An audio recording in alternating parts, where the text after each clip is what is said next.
আমার করিম বাবার ঘর বাবি আমি যদি হইতে পারি। আমার উস্তাদ বলেছে যদি কোন ভক্ত পীরের দরবারে গিয়ে যে যত ছোট হইতে পারল জ্ঞানের সিঁড়ি দিয়ে সে তত উপরে চলে যায়।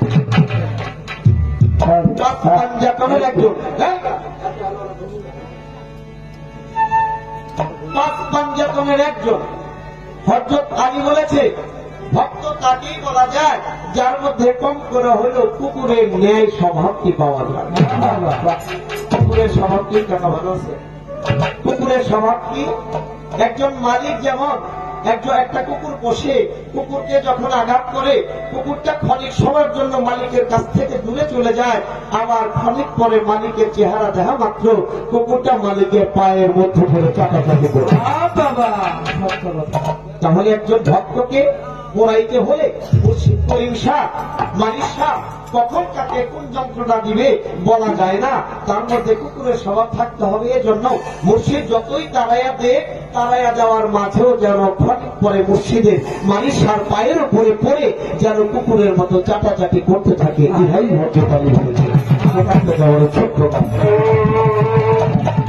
আমি কুকুর হইয়া দেই পাহারা, কুকুর হইয়া দেই পাহারা, কুকুর হইয়া দেই পাহারা দয়ালের ঘর বাড়ি। আমি যদি হইতে পারি আমার পরিত্রাণের পায়ের ধুলা আমি যেন হইতে পারি।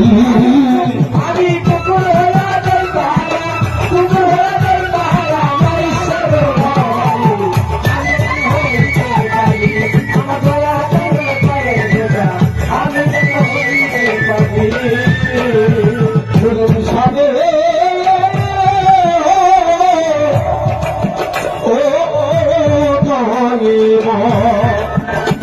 আরে বাড়ির সাব করে যেই ঘটি দিয়া আমি যেন থাকতে পারি সেই ঘটি হইয়া মরে যেই ঘটি দিয়া আমি যেন থাকতে পারি সেই ঘটি হইয়া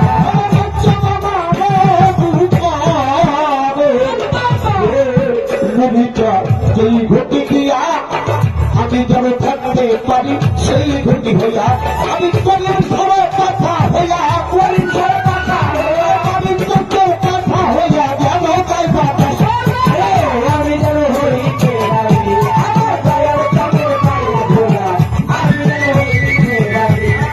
কুকুর হইয়া দেই পাহারা, কুকুর হইয়া দেই পাহারা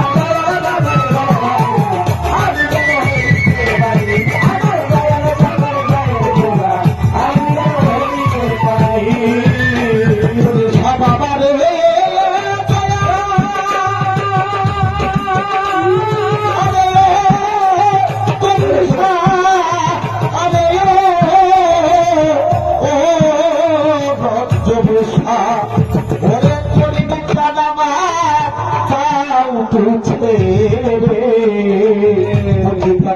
যেই পাপস আমি জানি সে পাপস হইয়া থাকি জমায় আসে।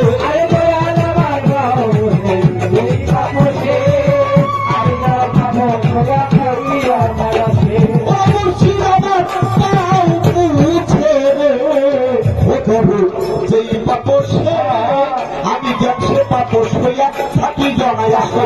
আমি করিম চন্দ্রের বাড়ির ঝাড়ু করিম চন্দ্রের বাড়ির ঝাড়ু হয়ে যাবে বাবারে আমি যেন হইতে পারি আমার দয়াল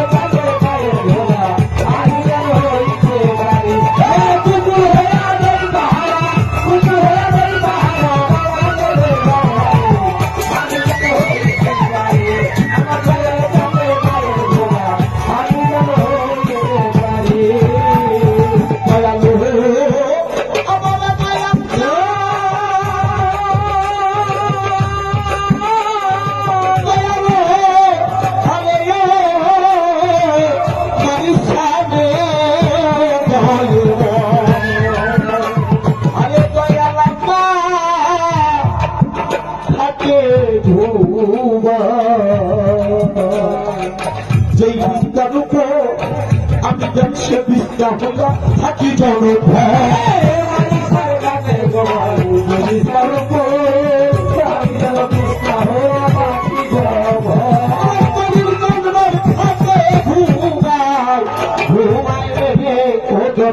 যেই বিদ্যার উপর আমি যেন বিদ্যা হইয়া থাকি এরা তোমার গলে একটা